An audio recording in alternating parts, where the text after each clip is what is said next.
Hello, divine beings, D, Apollo, Chi, they, them pronouns. Welcome to the Other Side podcast. This is a channeled podcast. I'm currently channeling pure source energy, so if you are open to receiving that, just simply say yes in your heart, and that will be flowing through me, through this transmission, through the remainder of the podcast channeling.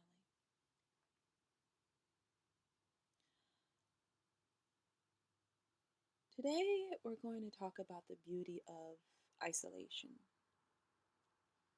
And so, before we begin, I want to officially open this space, setting the intention that I am a clear, pure channel of the highest light, the highest love, the highest truth and wisdom for the collective today, and alignment always with their highest good.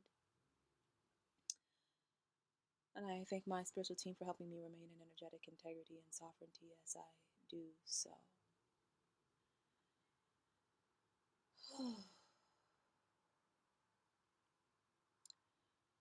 So, talking on the beauty of isolation, I have been isolated for a couple of years now. There have been points where I was guided to come out of, I like to call it my hermitude, to engage with the outside world and do a retreat or a program. But otherwise, I've been in relative hermitude since the pandemic. And I say this because on your spiritual journey, if you are called to go deeper, you may find yourself isolated. Now, as I found myself isolated, I had to learn and see myself fully and deeply.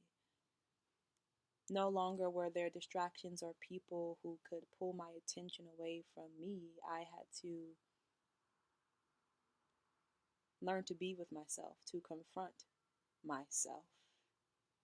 And, in the beginning, I did run away. I found myself in the beginning in cycles of addiction and watching YouTube tarot videos. And it was very fascinating at first, but it definitely developed into more of an addiction of wanting to know, needing to know what was happening, what was coming next in terms of my life. But even in those videos, I did learn a lot about myself. So I'm grateful for that. And I'm grateful to the tarot community as well, and the energy consciousness of tarot and oracle. Because that was my introduction, y'all, to the spiritual community, was getting a tarot reading. And so I say all this to say that in my journey, being isolated was a way for me to finally be in my own energy, energetic sovereignty, for me to learn about myself without external perceptions, external energies, because there were a lot in my life. Since I was a child, up until that moment in time, was always constantly giving of myself, giving of my energy, and had learned then to put others' needs before my own. And so I was showing up for everyone but myself, and so I got put on timeout by source. And when we are in the process of ascending, when we are in the process of transforming ourselves, ensuring that you are able to be in your energy and your energy isn't being manipulated or influenced by external influences, is important. So many people wanted my energy. They wanted the energy that I had, that it became distorted.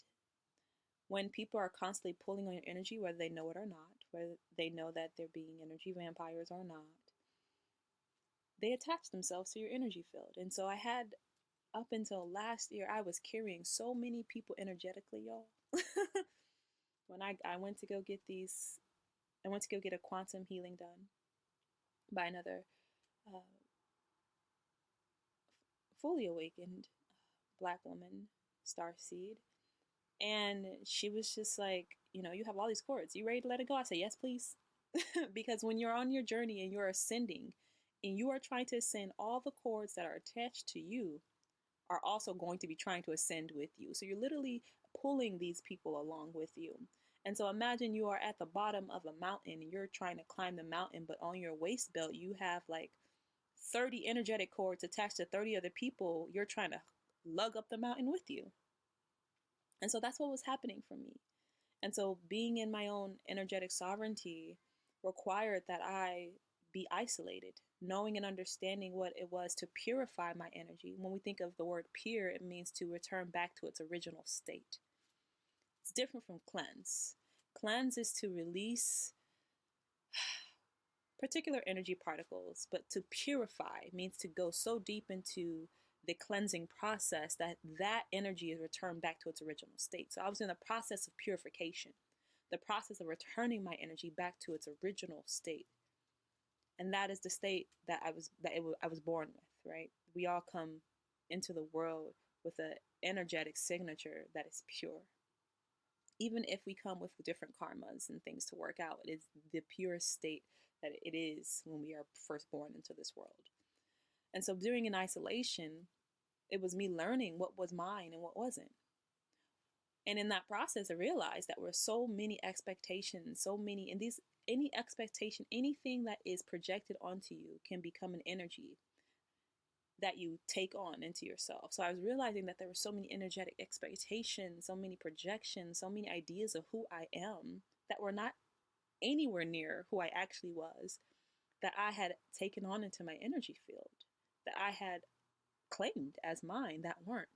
And so being alone allowed me to see what was me without the prying eyes or energies of others. It allowed me to really experience my true self as I continued to purify myself, as I continued to transmute the pain and the traumas and the limited beliefs and the core wounds that were in the way of that pure state. You know, this is an alchemical process. And so when we are in isolation, when we are called into isolation, is so that we can go through that alchemical process of the purification of our energies to get to the gold.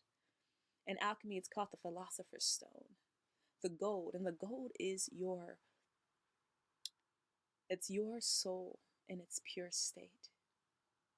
It is the essence of your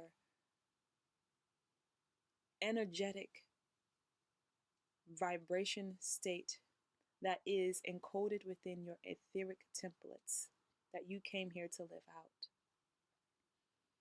The gold is coming into union with the highest vibrational state of your being, your higher self, as you continue to expand your consciousness and your self-awareness of the world and of yourself. And so when we're caught into isolation, if we are so used to giving and giving or receiving that which we are meant to give to ourselves, it can seem difficult to be in that space. But part of unity consciousness, part of coming into unity with source consciousness, God, self-realization, and the understanding that we are all one, is then beginning to understand and see that you are never truly alone.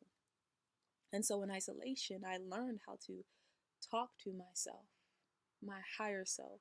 I learned to connect with my soul. I learned to connect with my spiritual team. I learned to connect with the energy consciousnesses of the land, of animals.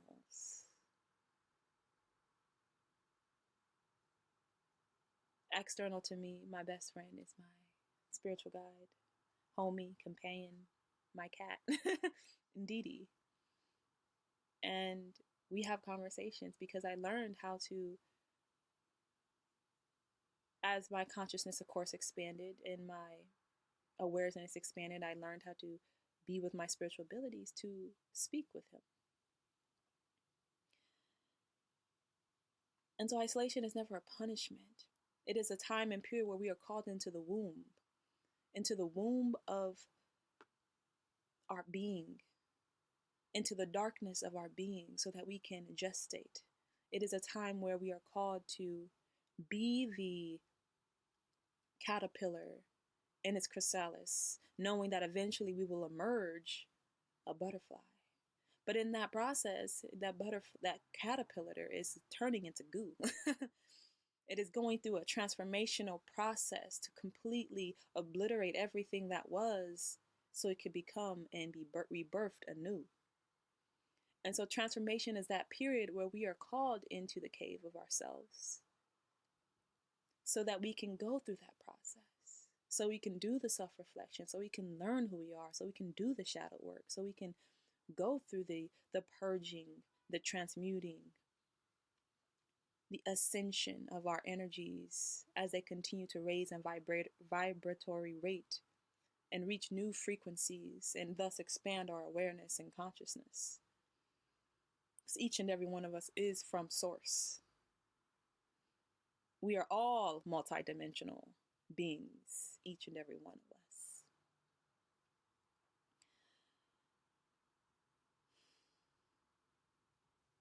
The beauty of isolation is the peace it can bring. When you allow yourself to unfold into the unknown, into the silence. Again, from a trauma-informed perspective, this does require a lot of deregulation of the nervous system, because it's been a couple of years, and it took me a couple of years to learn how to be in peace, because my entire life I grew up in chaos. A toxic, dysfunctional household, toxic, dysfunctional, watching my parents' toxic, dysfunctional marriage, or toxic, dysfunctional environment. Everything was toxic and dysfunctional and traumatizing around me. And so that was my training ground as a star seed, to be able to handle chaos that is going to come in this world. It will unfold as we shift from this new paradigm of the dominant dysfunctional patriarchy to one in which you are in harmony and unity within, and unity with source, where the masculine and feminine are both working in tandem with one another, that each and every human being has. And so I had to learn how to be into peace, to not see peace as it was unnerving to me, honestly, to experience peace, to not have any chaos around me, to not have any people to talk to. It was uncomfortable. And so because I was so used to chaos, and for the first time I was external to me, there was peace. Inside of me, there wasn't peace. So I would create chaos. I would create opportunities in the past to be in that which felt normal and comfortable, which was chaos. But the truth is that we don't heal. We do not heal in chaos.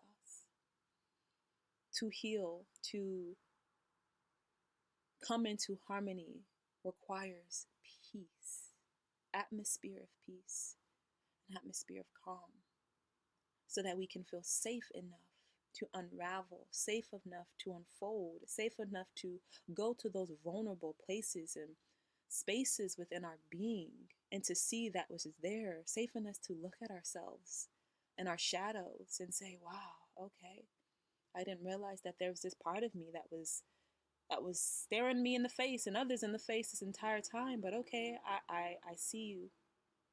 Safe enough to forgive. Safe enough to love again. It requires peace.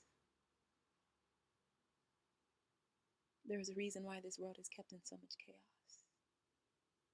Because it literally disrupts the healing process. And that is something that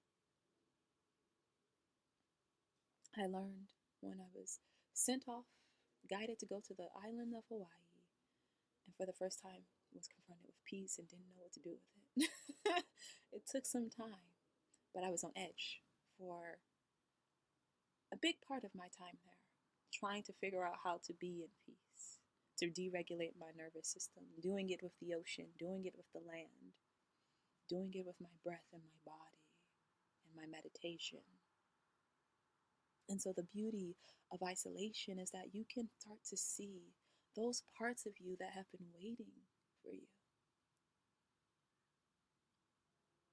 The parts of you that have been waiting for your love and your attention. But because you've been so distracted by the chaos around you, you haven't been able to give it to him. Whether they be ancestral parts, soul ancestors, bloodline ancestors, star ancestors, whether this be aspects of one's ego, the inner child, the shadow, the parent, mother, father.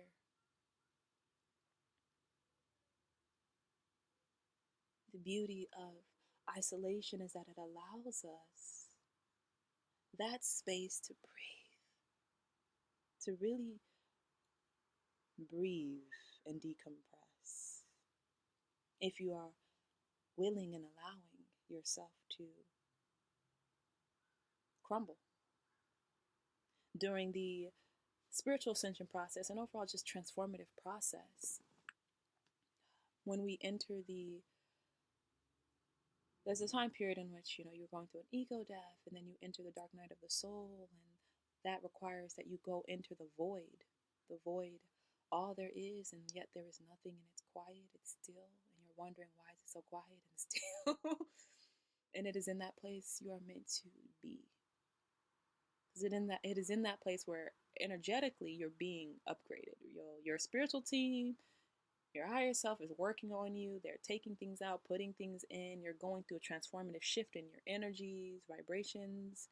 Um, Energies are leaving, energies are coming. It is again, it's that womb state, that gestation state where you are the baby. You are the baby in the womb, growing. And when the baby is ready to be born, you leave the void state and then you become reborn again. You go through that birth process. After the death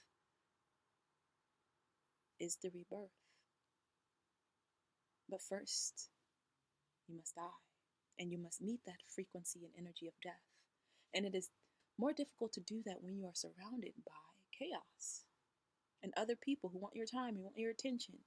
They want this, they want that. So oftentimes when you are experiencing this movement, you're being guided to isolate. It is so that what you are experiencing can be not only experiential, but it can be integrated. Because you can go through a transformative process, not integrated, and end up right back to where you were because you did not fully comprehend the lessons, the wisdoms, the shifts and changes. They didn't stick. So if you're being called to a period of isolation, be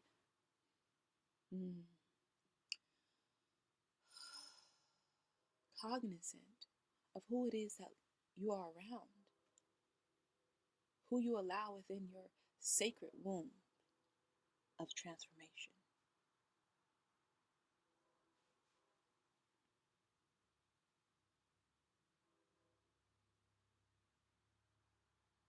Because eventually you will emerge. You'll be called back to life, back to the external world. And if you give yourself the time that you need and you allow yourself the time that you need to move through that isolation period, you will not be the same when you emerge.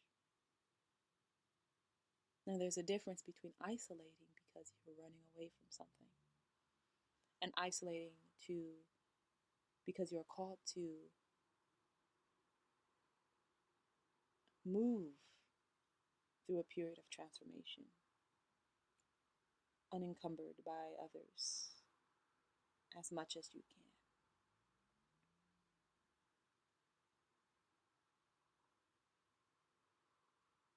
There is beauty in that solitude. When you can dig so deep within yourself and see yourself so clearly that as you look without, you see the world anew. And you begin to see yourself in everything and everyone. In the mirrors that they are, some more aligned than others, more reflective than others, but still mirrors nonetheless, as we are all aspects of Source, each with our unique individual thumbprint.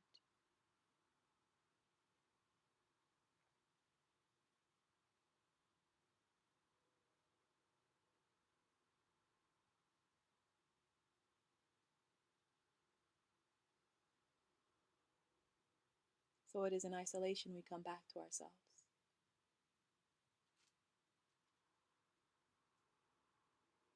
We come back to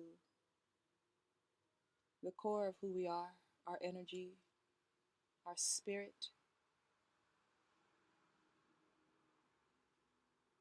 and we are guided in how to do the work to elevate.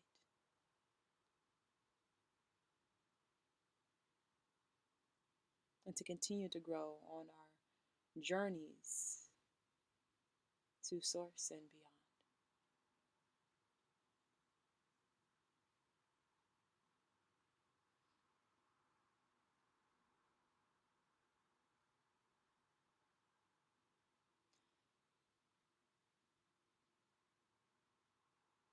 I invite you to take 3 deep breaths with me from the belly inwards.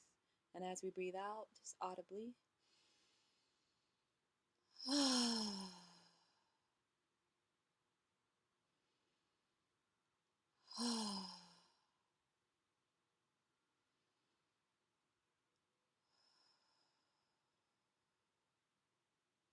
I'm curious, for those in isolation and being in a period of solitude, what have you gained? What have you learned? What has been revealed to you in your time? Whether you're still in it, or you're just entering it, or you're just leaving it. Share below. Share down below. Down below. And with that, I'll end us off there.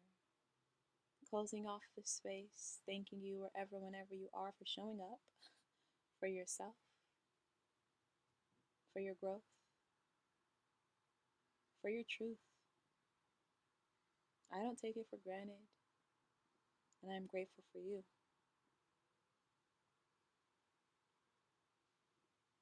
I think we all deserve hugs right now. Can you give each other, everyone give themselves a hug? Give yourself a hug. Give yourself a hug. So being in isolation can be difficult, y'all. There were times where I did not have physical touch. I am still like in that period now where I'm like, yo, I haven't had a hug from another human being in a while. I need to fix that. Spirit, where's the soul fam? Hello, knock knock. And that can be difficult, y'all. But you know, if you're in that period, um, pillow, body pillow helps. Definitely hugging the land helps. Definitely hugging a tree helps. If you have a pet, hug your pet. There are other ways that we can receive that touch, even though I will not say that it is the same as human touch, because it is not. We are humans. We need each other in that way. We're meant to co-regulate with one another. And so in your period of isolation, learn to regulate yourself with source.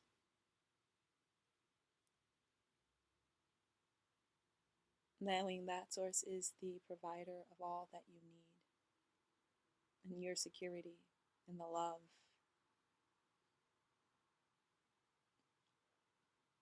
All right.